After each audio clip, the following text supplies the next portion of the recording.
آج ہم بیان کریں گے قوم سبا کا واقعہ۔ ہمارے چینل کو سبسکرائب کر لیں۔ قوم سبا کا واقعہ اسلامی تاریخ میں ایک اہم اور سبق آموز قصہ ہے جو قرآن مجید میں بیان کیا گیا ہے۔ یہ واقعہ قرآن کی سورت سبا اور سورت النمل میں تفصیل کے ساتھ ذکر کیا گیا ہے۔ قوم سبا جنوبی عرب میں آباد تھی جو موجودہ یمن کے علاقے میں واقع تھی۔ یہ قوم اپنی خوشحالی، زراعت، تجارت اور ترقی کے لیے مشہور تھی۔ اللہ تعالیٰ نے انہیں بے شمار نعمتوں سے نوازا تھا، مگر انہوں نے ان نعمتوں کی ناشکری کی، جس کے نتیجے میں ان پر اللہ کا عذاب نازل ہوا۔ قوم سبا کا تعارف۔ قوم سبا کا تعلق حضرت نوح علیہ السلام کی نسل سے تھا۔ یہ قوم بہت ہی مہذب اور ترقی یافتہ تھی۔ انہوں نے ایک عظیم تہذیب قائم کی تھی جس کی بنیاد زراعت اور تجارت پر تھی۔ ان کا دارالحکومت مربع تھا جو اپنے وقت کا ایک بہترین اور خوشحال شہر تھا۔ ان کے علاقے میں بے شمار باغات اور زرخیز زمینیں تھیں جن کی بدولت یہ قوم معاشی طور پر مضبوط تھی۔ قوم سبا کی خوشحالی۔ اللہ تعالیٰ نے قوم سبا کو بے شمار نعمتوں سے نوازا تھا۔ ان کی زمین زرخیز تھی، پانی کے ذخائر وافر مقدار میں موجود تھے، اور ان کے علاقے میں ایک مشہور بند سد مرب تھا جو پانی ذخیرہ کرنے کے لیے استعمال ہوتا تھا۔ یہ بند نہ صرف زراعت کے لیے پانی فراہم کرتا تھا بلکہ سیلاب سے بھی حفاظت کرتا تھا۔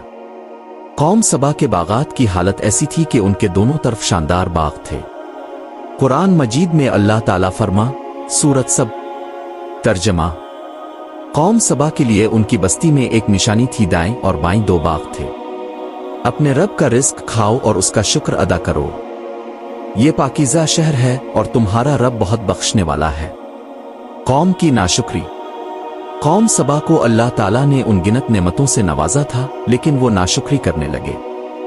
بجائے اس کے کہ وہ اللہ کا شکر ادا کرتے، انہوں نے اپنے عیش و عشرت میں غرق ہو کر اللہ کے احکامات سے روگردانی کی۔ انہوں نے بت پرستی شروع کر دی اور اللہ کی توحید کو بھلا دیا۔ اس کے نتیجے میں ان کے دل سخت ہو گئے اور وہ گناہوں میں مبتلا ہو گئے۔ اللہ تعالیٰ نے انہیں بارہا تنبیہ کی مگر وہ اپنی بدمالیوں سے باز نہ آئے۔ اللہ کا عذاب۔ جب قوم سبا نے مسلسل ناشکری کی اور اپنی اصلاح نہ کی تو اللہ تعالیٰ نے ان پر عذاب نازل کرنے کا فیصلہ کیا۔ اللہ نے سد مرب کو تباہ کر دیا جو ان کے علاقے کی خوشحالی کا مرکز تھا۔ قرآن مجید میں فرمایا گیا۔ قوم سبا کی حکمران ایک عورت تھی جسے ملکہ بلقیس کہا جاتا ہے۔ وہ بت پرستی کرتی تھی۔ حضرت سلیمان علیہ السلام نے اسے اللہ کی عبادت کی دعوت دی۔ اس واقعے کا ذکر سورت النمل میں تفصیل سے موجود ہے۔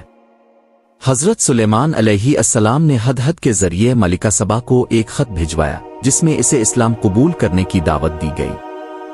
ابتدا میں ملکہ بلقیس حیران ہوئی، لیکن بعد میں حضرت سلیمان علیہ السلام کی حکمت اور معجزات دیکھ کر اللہ پر ایمان لے آئی اور اپنی قوم کے ساتھ اسلام قبول کر لیا۔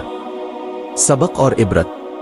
قوم سبا کا واقعہ ہمیں یہ سبق دیتا ہے، اللہ کی عطا کردہ نعمتوں کا شکر ادا کرنا ضروری ہے۔ ناشکری اور گمراہی کا انجام تباہی اور عذاب ہے۔ اللہ کی بندگی اور اس کے احکامات کی پیروی ہی کامیابی کا راستہ ہے۔ یہ واقعہ قرآن مجید میں بطور نصیحت بیان کیا گیا ہے تاکہ انسان اللہ کی نعمتوں کو پہچانے، اس کا شکر ادا کرے اور اس کے احکامات پر عمل کرے۔